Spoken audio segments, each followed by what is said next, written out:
Pets Add Life, your guide to the latest in pet trends, products, and the joy of the human-animal bond, with Kristen Levine and Chris Bonafati, powered by the American Pet Products Association and Dog TV. Hello, pals! Welcome to a very, very special episode of the Pets Add Life podcast, broadcasting live from Global Pet Expo. I am one of your hosts, Chris Bonafati, joined, as always, by the buttoned-up and beautiful Kristen Levine. Kristen, you look wonderful. You don't look tired at all. I don't look nearly as stressed as you. No, yeah. No, you know what? I love seeing you in your natural environment. This is the chaos with which I subside. I am a demon of chaos here, getting this whole thing set up. I've been here since Friday. We're recording this on a Wednesday. Feel like I've been here for 2 months. It takes a lot to get one of these bad boys set up, even just this room. All the power, the labor that goes into it, the carpeting, the AV companies. I mean, it was like a team of 25 people just to build this little Swedish prison we're recording in. Well, I'll never forget this morning. I come down the escalator to do we had Good Day Orlando here doing some media shots out here. And I see you're like a ringmaster. Like you've got a headset on and you're just like shouting out orders to people. Yeah, getting people in the queue. I was like the Jungle Cruise skipper. Yeah. Trying to get people up to our keynote. They made the mistake of giving me a microphone and telling me that I was allowed to give people instructions. I'm getting distracted because there is a rabbit in a Mercedes. That is a giant Flemish rabbit. I think it's a rabbit. That's a 30-pound rabbit. That is a 30-pound rabbit in a Mercedes. Only at Global Pet Expo, folks. Can you see stuff like that? We got a very special episode today, but we're sticking to our usual script per se. Right, which is we're going to start off with 2 stories. 2 stories. 2 guests. 2 guests. 2 products. 2 products. 2 questions. 2 questions. So, without further ado, let's jump into story time. Kristen and Chris present Story Time. All right, I'm going to go first. Please. Okay, so this story is about what's trending in Latin America for pets is cats. So cat fever is taking Latin America by storm. They're seeing a significant shift in pet ownership patterns with cats gaining popularity across the whole region. And they're attributing this to lower ownership costs compared to dogs. Yeah.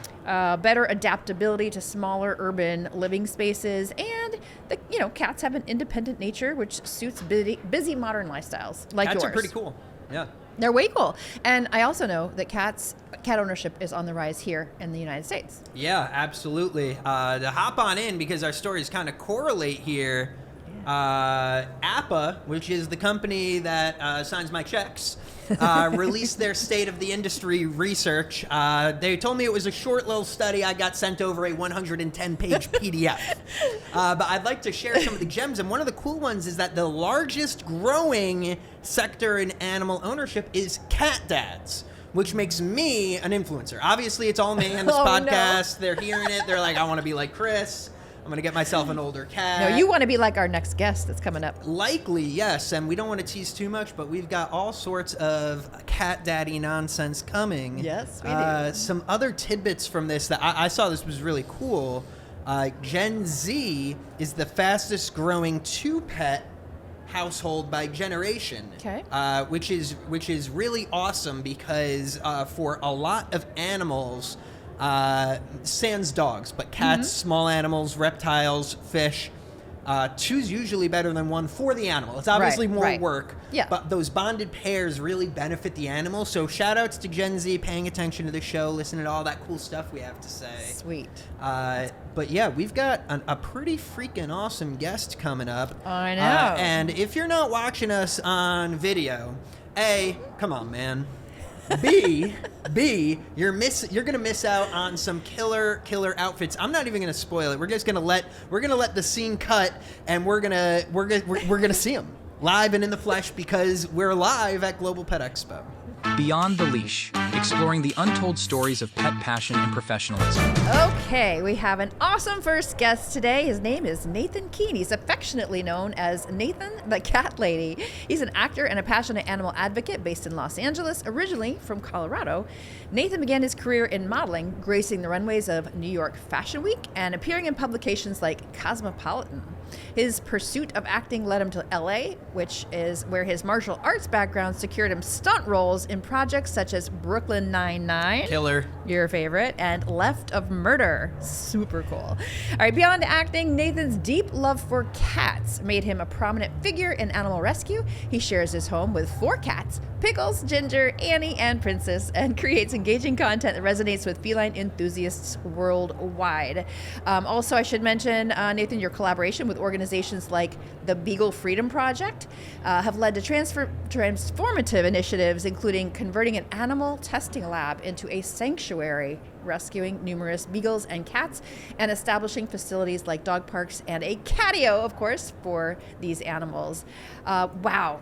What an intro. You've done it all. You have done it all. And before we get into any serious question, we need to address the elephant in the room. Tell us all about the bathrobe, man. Right. I've met you a few times. You're always in that thing. How often do you wash it? What's the deal? Really don't like pants. That's a big one for me. Huge plus with the bathrobe. Yeah, no pants. 100%. I wash it pretty frequently, but I'm kind of like an old cartoon character. You open my closet, there's like 10 robes. 10 robes? Yeah. One for every day of the week, and then some. So I started. The bathrobe started as like a joke because when I started my page, I was like, I'm just gonna be a crazy cat lady. Everyone was like, but I want to lean into the stereotype and make it cool, because the first thing you do when someone's making fun of you, you lean into it, and then it's cool. And everybody gives cat people such a hard time, at least because when I started 6 years ago, there was not all these cat dads online. There was it was just the crazy cat lady. I was like, fine, I'm gonna wear robes. I'm gonna drink a bottle of wine. I'm gonna lean into it, and just slowly made it cool. And the robes have just been such an ongoing hit that we started wearing them to conventions. I wore them on Shark Tank, and I'm just like, I'm just gonna keep wearing the robe. So and now I actually sell them. I launched in Valentine's Day. Do you Day. really? Yeah, cat dad and cat lady robes. Fantastic. You're an inspiration. Fantastic. So I appreciate that. let's go back to your acting days. And are you still acting? I had to take a couple of years off. I had jaw surgery. Okay. So I'm just getting my teeth back to looking like a normal person. Last year I had a gap I could fit my pinky through after the surgery, which was made for a lot of good content, but not great for acting. Something about wearing braces and having a gap in your 30s just doesn't work for prime time. So once the gap is gone, I'm going to go back to acting because I'm just being on the big screen. Well, what was one of your favorite acting projects that you did? I did a commercial for Jurassic World Alive, like a mobile app game. That was cool because we actually had Universal put the T-Rex in there. And then there's a couple of fun movies out there. I did a horror movie a couple of years ago that I'm still waiting to come out. There's been a bunch of little fun projects. A couple of Hallmarks in there. That was for Mom. She needs her Hallmark movies. My father-in-law too. Hey Tom, he keeps that Hallmark channel on repeat. Oh, of course. So let's talk about a little bit of your role in animal rescue and some of those projects you do. Animal rescue, obviously it's something that we all want to do, but for obvious reasons it's incredibly challenging, so many barriers. So what are some of those barriers getting into animal rescue, and how do you in particular tear those down and become incredibly successful? Yeah, it is very difficult, especially with TNR, trap, neuter, return, and all that. It costs so much money, and honestly the government does not help out much, if any. But I always tell people, with getting an animal rescue, there's always something you can do to help, especially with social media these days. I tell people there's different tiers. If you have a bunch of money or a platform, donate a bunch of money or use your platform. If you don't, share my videos. If all you can do is share my videos of me helping and putting up a fundraiser, even if you have 100 followers, one of them might share it and get 1,000 followers. You never know. So there really is anything you can do. Luckily for me, because my page is a lot of entertainment and rescue, I've been able to build a bunch of sponsors, many of who are here today, which is exciting. I get to go meet them and see them, but I get to leverage that. For instance, Beagle Freedom Project, when I said I was going to come out, I was like, hey, do you need help? And they were like, yeah, we need food, we need litter, toys. Within 3 weeks of reaching out to my sponsors, I had raised over $150,000 in supplies. Wow. That's and incredible. my second trip, we raised, I was able to get them 2 dog parks donated, the catio, volunteer. So, and all, just with my sponsors, it was over $200,000 in supplies. Just me reaching out and being like, hey, they need help. And with my platform and everything and the relationships we have, it's been amazing. Very beneficial. We got to get you on the Rescue Chris from Student Debt project. I'll see what I can do. I can get you a leash. I don't know. Okay, there we go. So have a question. So before you came on the show, we were talking about some new data that was just released that cat ownership is on the rise, particularly with cat dads, right? Yeah, cat dads. Yeah, largest growing segment. So what do you attribute that to? You know what? I think once it became cool, and it's so funny. Back in 2018, when I first started, I was at CatCon. I got interviewed for something. I don't even remember what for. And they're like, "What is your goal?" And I was like, honestly, I want cat dads to be trendy like dog people are. I'm like, I want cat dads to be cool because right now it's a joke. And it was, I think a year ago, someone came up and they're like, "Hey, so cat dad is now trending. How do you feel about that?" And I was like, finally, you know. And I think it's just social media. It's just people owned it. You know, at the end of the day, anything can be cool if you own it. I mean, look at Crocs and Uggs. Like the shoe was literally called Ugly, and they were super popular because people owned it. And I think, not to call cats ugly, but it was like, I'm just saying, like, they had such a bad stereotype, and we just made it fun. We did funny videos. We used social media, and everyone's like, "Well, I kind of want a cat." Plus, there was a lot of closeted cat dads out there that refused to come until we started making video. I'm not saying it was all me, but like a lot of cat dads out there. And then I had people message me like, "I've had cats for years. I didn't want to put them on my page." And I'm like, it's okay to do it. Everyone knows now. Like, it's fine. And now, I think it's becoming the popular thing. And I'm just like so happy I got to be on like the spearhead of that. That's great. Yeah, that's really, as a fellow cat dad, thank you. Because as somebody who is just perpetually uncool, you just bumped me up a little bit, and now I'm right there. I'm right where I need to be now. Just get a bathrobe, man, and you're set. Oh, You're almost there. I'm heading to the website right after this. So, Nathan, how do you balance your entertainment career with all your animal advocacy work? How does that work? It's a lot. As of actually, I went full-time content creator and everything in 2023 because I was still trying to balance. I had a full-time sales job that no one knew about. I was trying to do 5-6 conventions a month, and I ended up collapsing and spent 2 days in the hospital in Vegas. Really? And and I was like, you know what? I need to slow down. I quit my full-time job. I moved. And I went full-time content creator, and it's still a lot. I have a couple of assistants that I hire from time to time to help me. Just because a lot of people don't see it. They're like, "Oh, you did a funny video today. Your job's so easy."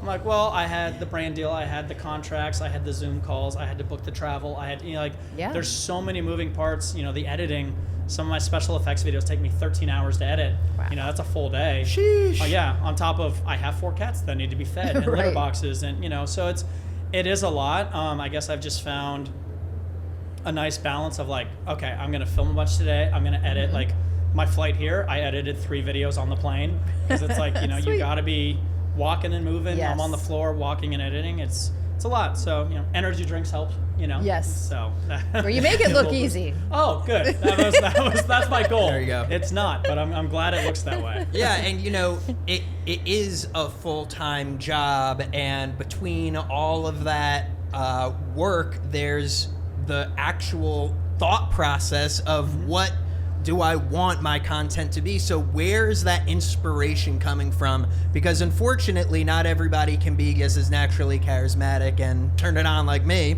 But where does it come from? How do you find yourself deciding what my videos are going to be about? Where am I drawing the content from? Obviously, you have the brand deals and stuff, but you have such genuine stuff on your page, and I just want to know what's the source of that? Yeah, for you? It really depends on what I'm doing. Like some videos, like I said, obviously some random rescue videos will pop. Like I had a video pop off 2 days ago because I was at a event helping homeless animal or people who had homeless animals, and right at the end of the event, someone came up and said, "Hey, there's a cat stuck to a glue trap. Who can help?" And I went over, had to take this glue trap off and clean it and all that, film that, and that video popped off. Obviously, ones like that, I just right place, right time. But like the comedic videos, a lot of that, one of the things I like to do is get, I'll play music, and I'll just turn on music and just listen through and just until something funny comes on. Like, I could picture myself doing this to that, or like Pickles could totally lip sync this song, And I'll just like kind of inspire myself. Music's been a big part of it, which is kind of a big hurdle with a lot of platforms that don't allow copyright music. But I definitely use a lot of music inspiration in some of the videos I do. Talk to us about your cats. So it's Pickles, Ginger, Princess. So it's actually Princess. Unfortunately, I no longer live with Princess. Oh, I'm that was sorry. the whole big situation. But I have Pickles, Ginger, Annie, little orphan Annie, and Theodora is my new one. Rescued her from the streets. And she'll actually be a year in April. So she's coming up on a year, but the most affectionate cat I've ever had. Is such like a daddy's girl. So. Have you always had cats? Growing up? I grew up with cats and dogs. Yeah. I had, we always had 3 cats and 2 dogs growing up, and that was just kind of how I grew up. And then it was funny. I either wanted to be an actor, which is why I went to like modeling and all that. Sure. Or I wanted to like study big cats and be a zoologist. And when I moved out, I was like, you know what? I'm going to follow the acting dream, push the cats aside. Ended up, an old roommate got Pickles, didn't really take care of him. He was very neglected. And I was like, hey, let's get your cat a second cat. I'll help pay for it. We got Ginger.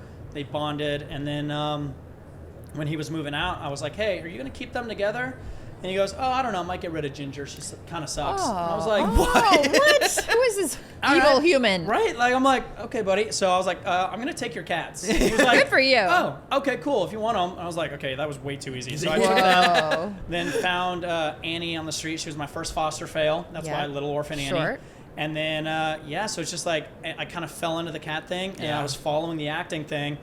And then when I started doing videos and the cat videos went viral, I was like, wow, I just combined my 2 goals into one career that didn't even exist when I was like finding a career. So I got very lucky to like have it like merge like this. And now the rescue side has been really cool. You are the first person I met who managed to marry big cat biology and acting into a substantial career. There you go.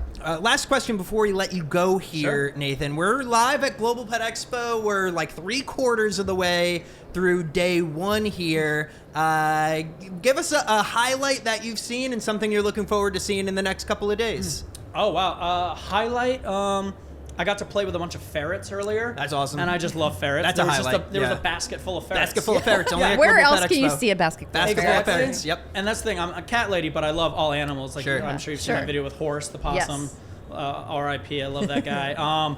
But yeah, I got to play with that, and then looking forward to see. Like honestly, I come here because I get to 1, all the animals, which is amazing, and 2, just getting to meet all of the brands. Because at the end of the day, this place is close to the public, so getting to go and just meet with all the decision makers at every brand and be like, hey, here's what I'm doing with rescue, here's what I'm doing in my video, would you want to help someday? And it's getting that FaceTime is invaluable with all these brands, and it's really cool getting to go to the heads of all these brands, and I'm going to the heads of marketing and we're giving them a hug, and it's like I'm in with every brand. So when things come up like Beagle Freedom Project, or like my foster program through Stray Cat Alliance, I can reach out to these brands and be like, hey guys, like help me out, like shoot them a text, just be like, hey, I'm doing this, can you guys donate a pallet of food? Done. We'll have it by Monday. And it's so nice. That's fantastic. Yeah. That's awesome. Well, that's awesome. Thanks for all that you're doing for rescue and just supporting the industry. And I got a favor I'm going to ask you after we wrap this interview up. A little secret. I can't tell you what it's okay. Not on air or for my ears. I have no idea what it is.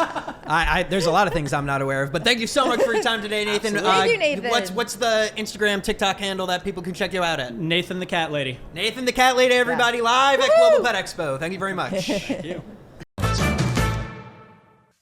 Only because I've been using this to sell robes. I'm never gonna dance again. Guilty feet have got no rhythm. That's perfect. That's perfect. I want a robe. Perfect. I'll take one. NathanTheCatLady.com. All right, still here live at Global Pet Expo, and joined now by Brian McDonald, the director of e-commerce at Oma's Pride, a 4th-generation family-owned company specializing in all natural raw pet food. With a rich background in marketing and sales across diverse industries, Brian has been instrumental in driving significant growth at Oma's Pride, achieving a remarkable, TM, trademark that, remarkable, 40% increase in just 10 months. His expertise encompasses crafting compelling brand stories, cultivating meaningful customer relationships, and implementing innovative marketing strategies. Beyond his professional endeavors, Brian operates the social media account Anything But a Salad. He also has his own podcast. He does recipes. He does comedy skits. He's a real Renaissance man, residing in fellow Connecticuter, fellow Cutter, with his wife and 3 children. Brian continues to blend his professional acumen with personal passions Brian, thank you so much for hopping on the pod today. What an intro. I know, right? There's no time I left. feel like there needs to be fire coming up. Right, You know what I mean? fireworks. Where's the budget for pyrotechnics? Oh, Where's the budget? Yeah, where's the budget for AI. Yeah, pyrotechnics? get some AI animation in here. No, that was great. Yeah, thanks so much for having me. I really appreciate it. Very great to meet you guys. Yeah, so let's knock it off the top. Let's address first the business. Yep. And that 40% growth in under a year. Yeah. How? Yeah. So What's your secret? I came along. So long story short, it's a 4th generation family business, Yeah. right? So the 1950s, where the family was in human food. They own and operate on their own farm in Avon, Connecticut, and the human food line went up until the 1990s, and then from the 90s, the 2nd generation owner noticed that, hey, something's about this raw pet food, right? So she had a very sick dog at the time, and next thing you know, she's like, we already have the human food, let's start feeding it. And that transformed into, the raw pet food. So generation by generation came, and when I was in a separate industry, I met Adam, who's now the 4th generation owner. And at that time, he was trying to bring the family's values, brand, and product quality, and then add that to the 21st century, right? So that the family was still stuck in its ways in regards to being that family New England business. And we hit it off, connected, and he's like, hey, let's do this together. You help with the marketing and e-com side of it, and he handles the actual operational aspect of the pet food business. So we came in and really ripped it to the guts in regards to how it's marketed and operated. Is that a pun, like a raw food pun? Ripped it to the guts? No, it could be though. It could be. That I'll tell you this, that my should be on chef. some packaging. If I ate some of Oma's pride. Yes, like literally to the core in regards to email campaigns, flows, product offerings, how we portray ourselves on social media. Yeah. I'm a big social media guy. I believe in it heavily.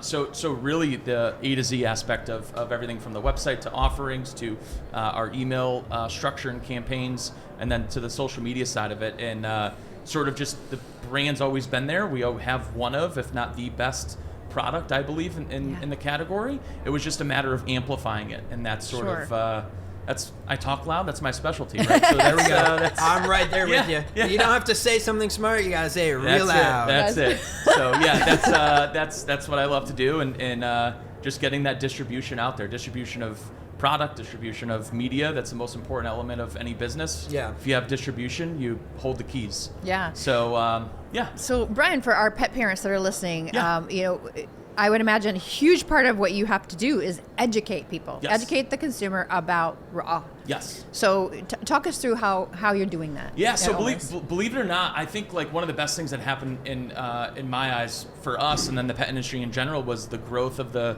freshly, gently cooked category. Right. Sure. Before there was no bridge between kibble and raw. Yeah. So it's very hard to get a consumer on that side over to raw. And the category that developed within freshly and gently cooked helps sort of bridge that gap a little bit, right? So all of the tens of billions of dollars that your farmers' dogs of the world are spending help us because once they get over to there, it's a little bit easier to transition to us, right? So I think like educating that consumer, that's sort of our ICP, right? Someone that feeds either a high-end kibble or someone that's on freshly and gently cooked. And the educational component, once you have that, is a lot easier than attacking the wrong consumer.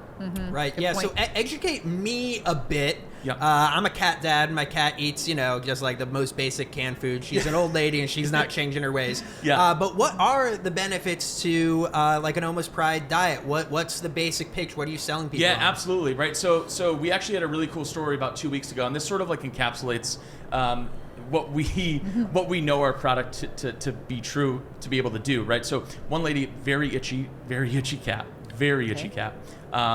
had like loose stools, irregular stools, right? Coat wasn't that great. And, she was really battling going back and forth between different canned options. Switched over to Oma's Pride and did that as a gradual method. So a lot of folks will incorporate a little bit, days 1, 2, and 3, add a little bit more, 4, 5, and 6, etc. And then after 2 or 3 weeks, she was like, I can't believe this looks like a brand new cat. Right, more energy, better stools, shinier, healthier coat, incredible teeth. So the entire animal health, or with the canines, it encapsulates the entire body inside and out, and the energy and then the coat, I would say, are the two big things that we get from pet parents in regards to this is what we've noticed like right away. Yeah. What are some of the misconceptions about raw feeding? For sure. I think like the biggest one is like two things. It's very intimidating, the raw name, right? So a lot of people get very scared in regards to handling the food themselves. Right. So I believe that pet parents have a harder time coming to terms with handling it and serving it than they do giving it to their animals, right? So that's like a barrier that is a little tough to break down, which is why I mentioned the freshly, gently cooked stuff. But then once you get to the feeding portion of raw, it's your bacteria, your Salmonella, E. coli, Listeria, and we do a really good job at Oma's Pride. That comes first with us. We bacteriophage our food, so it's an all-natural kill step process. It only specifically targets Salmonella, E. coli, and Listeria within the food. It's the same process that's actually used when you go to the grocery store and buy smoked salmon, for an example. Sure, yeah. So Okay. it's used in human food. It's very safe. One of the, if not the safest, and that educational component in regards to getting pet parents to feel safe that their animals are going to be, healthy and not get sick. Yeah. That's a huge thing that we like to talk about a lot. Yeah, absolutely. I want to pivot for a second. Can we pivot? We can pivot. Let's Sure, pivot. let's do Let's it. pivot. You've got your other social media accounts. You've got your own podcast.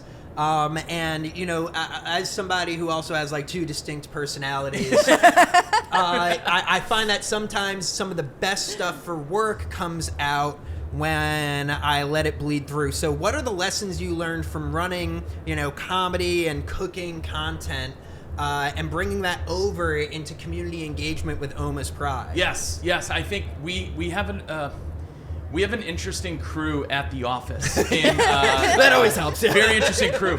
And the pet world, in my eyes, doesn't do a great job of having people sell to people.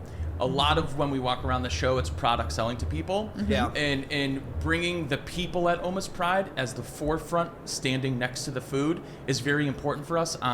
It's who we are, what we do. People fall in love with us, and they fall in love with our food, or vice versa. So the big thing for us is like showcasing our personalities, who we are at the office. We have like a skit in TikTok that's like going super viral right now, where we compare ourselves to The Office, the TV show. Oh, okay. So we do like an office thing on there, but we the big thing for us is getting out there every single day, whether it's on social media, email, etc., showcasing who we are along with our product. Because You're the gym, aren't you? What's that? You're the gym, aren't you? Yes. Some people say Jim. Yes, people say Jim. I get Michael sometimes. Just, a little awkward. But yeah, for the most part, the biggest thing is getting everyone at the brand sort of in front of the camera in a way.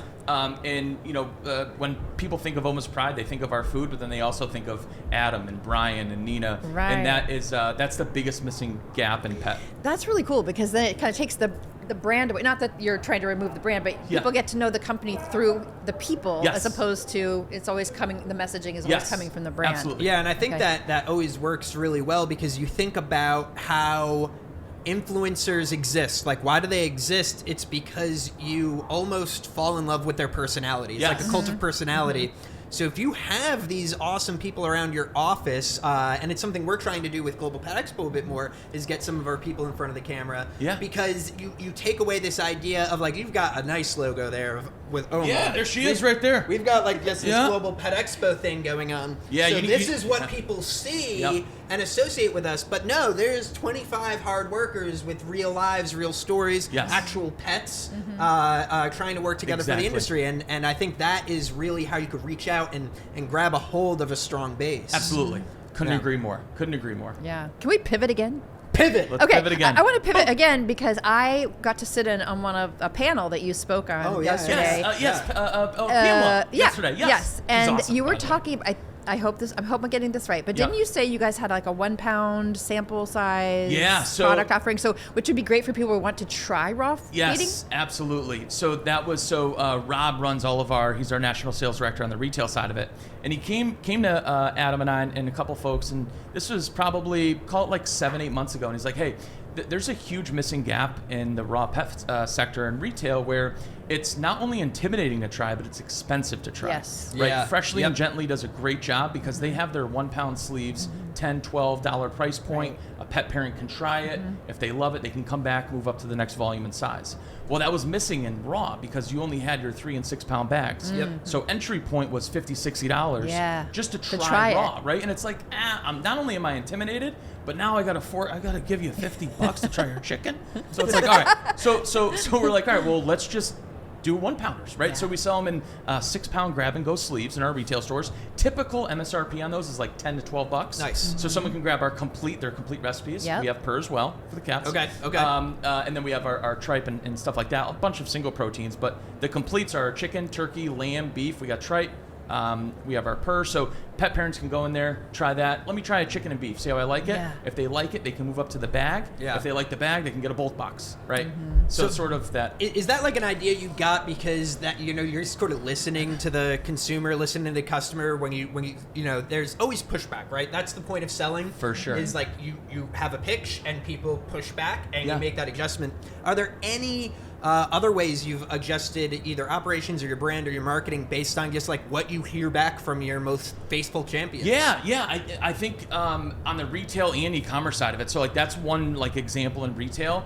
And when I look at pet, I look at there's really two ways to like sort of make your mark. It's you either create a brand new innovative product that doesn't exist, Sure. or you create a different way that the product's sold. Because 99% of the people, it's just different coloring and Sure. packaging, right? It's all the same stuff. Right. So how do we take something that we know to be true and love and make it a different, easier way for folks to feed? So we did that in retail. On e-com, we offer some really cool bulk boxes that don't really exist in the e-com world in the sizes that we sell them. So we make it easier for parents that want to, order in bulk at home. We make it easier for people to try our food in retail. So all of those elements sort of encompass together. Yeah. Fantastic. Yeah. Well, where can folks find Oma's Pride, and where can they follow you on social? Tell you what, so social media, Oma's Pride Pet Food or Oma's Pride on Instagram, Facebook, TikTok. You got to follow TikTok, right? Gotta follow TikTok. Gotta follow TikTok. Got it. right They now. almost You gotta- banned it. You got They're it. gonna take it away again. My LinkedIn's a great follow. I'm the funniest guy on LinkedIn. I believe that because there's nobody funny No on one's LinkedIn. funny. No, than there's me. no- I'm not even funny on LinkedIn. quick LinkedIn plug. Yeah. And then omaspride.com, right? Okay. Our direct to consumer.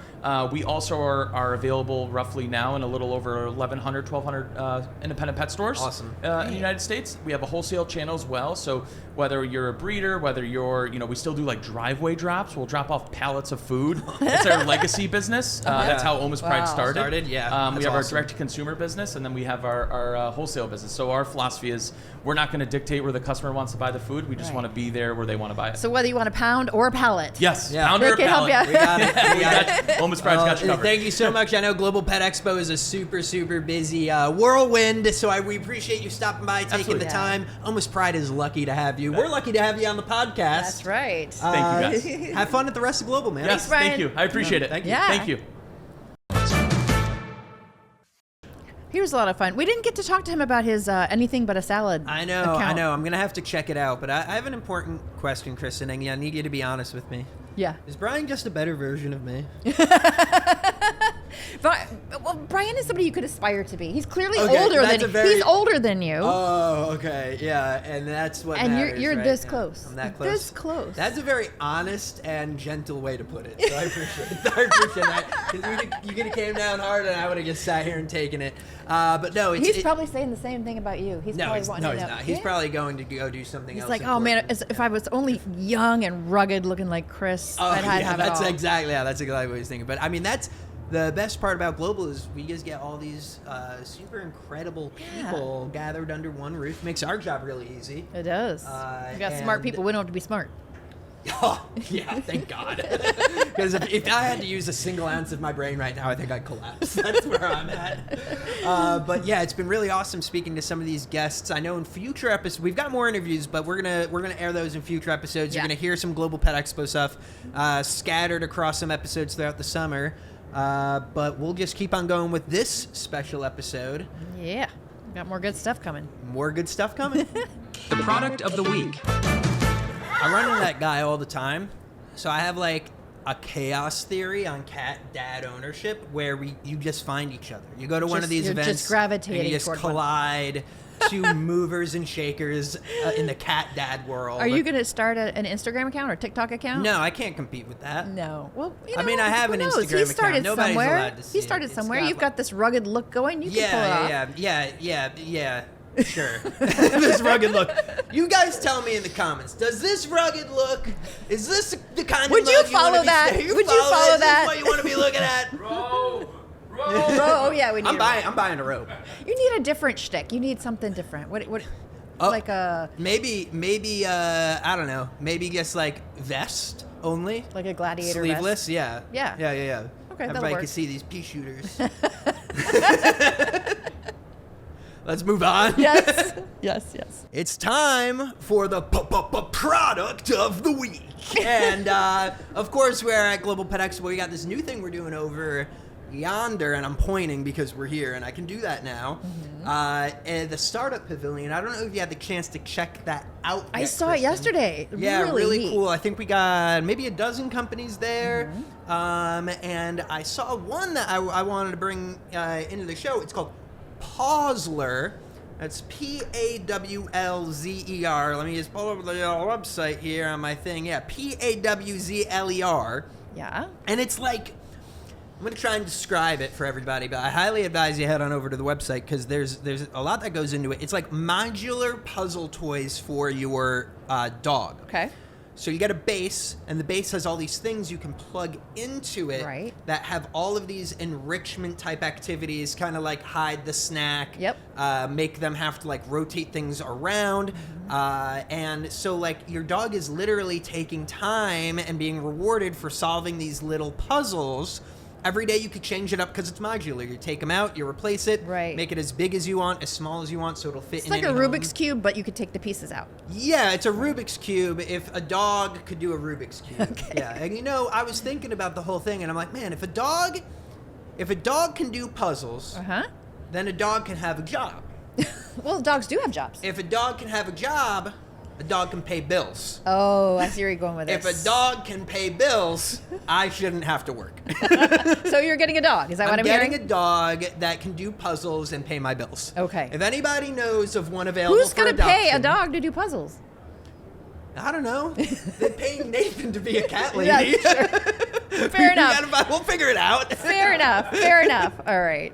What do you got for us, So Kristen? it was hard to pick one, but I was reading up about the trends, and I know one thing that's trending is AI, of course, is getting integrated to so many different pet products, even litter boxes. There is a litter box here that I think it's a Whisker, litter robot, who's integrated AI to monitor your cat's bathroom habits, All right. but it can also detect if there are issues, like maybe if your cat is having pain due to osteoarthritis, if they're going more frequently or less frequently, and then it kind of notifies you on your phone that you may need to see your veterinarian. So, but I've also seen it integrated in a lot of other platforms, like to personalize a nutrition plan, a training plan, and all kinds of other things. So I think we're going to see more and more AI just taking over the pet world.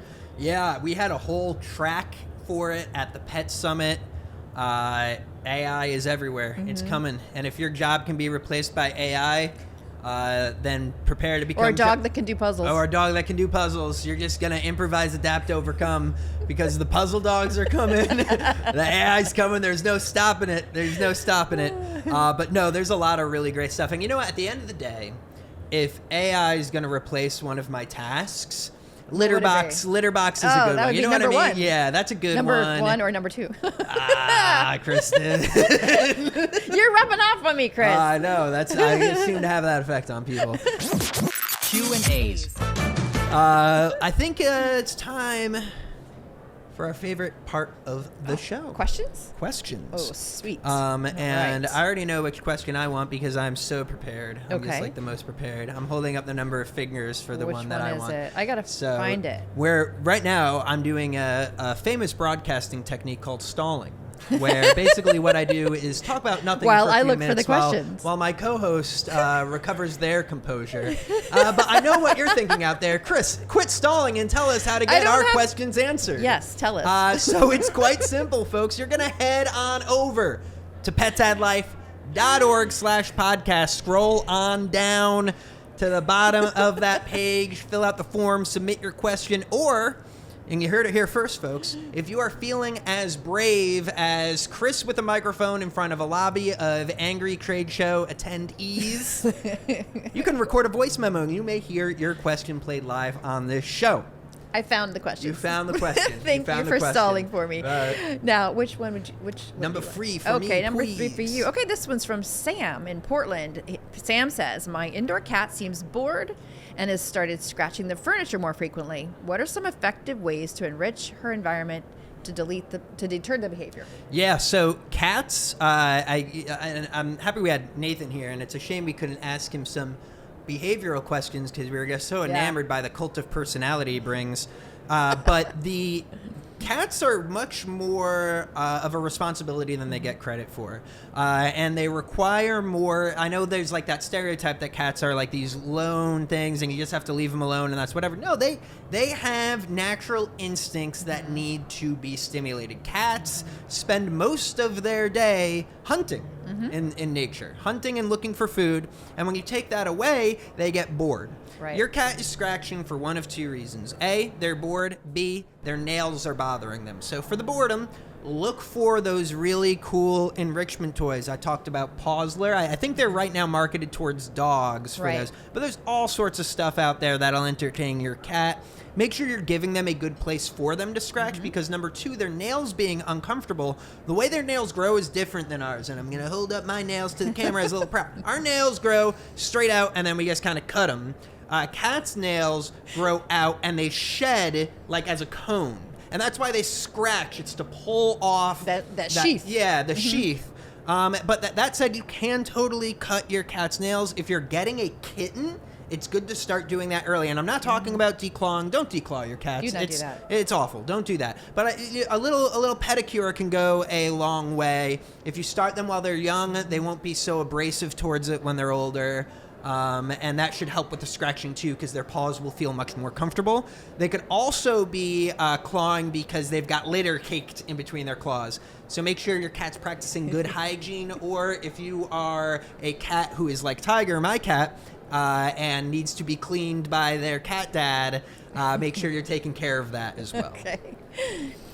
Who am I going for I for think you, I'll do Kristen? number 2. Number 2 is a question from Jamie. Jamie's in Miami, Florida, the Sunshine State where we're at right now, so that's pretty appropriate. Jamie says, this first part's a statement, I've heard mixed opinions about crate training for dogs, and the question is it beneficial?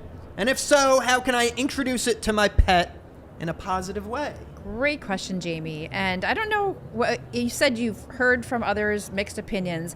I think if you talk to any pet professional, whether it's a veterinarian, a trainer, or even a person who has a dog who's used crate training, they will tell you that it works really well, especially if you do it the right way. And I think, sometimes people have a negative connotation about crate training because they think it's a cage and you don't want to put your dog in the cage. They're going to feel like they're imprisoned, but that's not what it's really about. It's really about providing your dog with a den-like environment, which is a natural thing for dogs. They are den animals, and it can do amazing things. It can help you housebreak your dog or puppy. It can help you deter negative behaviors. It can prevent your house from being destroyed when you're away. But the key is you want to make sure that the crate is just large enough for your dog to stand up and turn around in comfortably. You don't want the crate too big, and you certainly don't want it too small. If it's too big, they might start to go potty in the corner where they can, get away from it. As I would as well. Yeah, exactly. Who wouldn't? And so the size of the crate is important. So if you're getting a puppy, you may have to go through 2 or maybe 3 crates as they grow up. But I've had multiple dogs. I've always crate trained them, and you don't want to leave them in there for too long, and you want to make sure you're associating it with a very positive experience. So they get treated when they go in. It's happy time when they go in, and you're never ever using the crate for punishment. Yes. But it is an essential tool. My dog Tulip has a crate. We leave it open. She goes in there on her own to chillax, and it's a great tool. So yeah, I completely agree. And to all the people who are like, crate training's cruel, guess what we do with babies every night? We put them in a crib they can't get out of. Right. All right, like, come on, same people, thing. It's the same thing. Like as long as it is a comfortable space. It's the same thing they do with us in this podcast. Yeah, I'm being crate trained right now, and they're not letting me use the bathroom, so hopefully the camera shuts off soon. But no, it's completely natural. You'll be impressed with the results you could get, and it's a standard part of just discipline. And I don't mean discipline as in punishment, but discipline as in being well trained. Right. And I think you'll have some positive effects there, Jamie. Plenty of resources online if you need to know where to get started. Wow. I think we're about wrapping up this show. That's insane. It's crazy. I've got about a million things to do. I know you here. don't want it I to know. end because then you have to go back to your real job. I know. As soon as we cut here, they're gonna ship me off to a warehouse to go through freight deliveries. That's not true. But it's been an absolute pleasure here. We're at Global Pet Expo. We're face to face. I know. We never get to do this. I know. And just for our listeners and our viewers' information, Global Pet Expo is the largest international showcase, basically, of pet products that they're launched here before you see them in stores or online. So this is where it all starts. And I think in the next few episodes, our products are going to be coming from here. So we might have some stories inspired by here. This really is a great hub of information. And because it's not open to the public, we're bringing the show to you. The public. Because we're great. And that's what we do. That's right. Until then, be kind to yourself, be kind to your pets. And Kristen, it ain't over till the cat lady sings. Man, we're really good at this. Pets Add Life, your guide to the latest in pet trends, products, and the joy of the human-animal bond, with Kristen Levine and Chris Bonafati, powered by the American Pet Products Association and Dog TV.